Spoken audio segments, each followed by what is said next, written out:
Anniversary dinner disaster. I smashed my water glass right as the waiter set down our anniversary desserts, and everyone in the restaurant turned to stare, but all I could see was her, sitting across from me with that perfect, practiced smile. I'd spend weeks pretending not to notice the late-night sessions, the whispered phone calls, the way she started wearing perfume to therapy. I thought I could swallow it down, act like nothing was wrong, but watching her fork a piece of cake into her mouth, laughing at something I barely heard, I just snapped.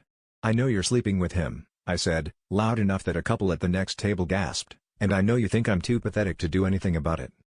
She froze, fork in midair, and for a split second I thought she might deny it. But then her face crumpled, and before I could process it, she started crying, big, ugly sobs that made the whole place go dead silent.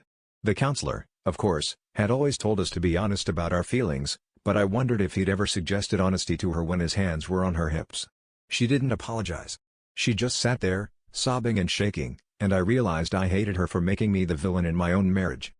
It all spilled out, how I'd known for months, how I'd tried to fix things on my own, how I'd almost walked away so many times but always came back, desperate for some sign she still loved me.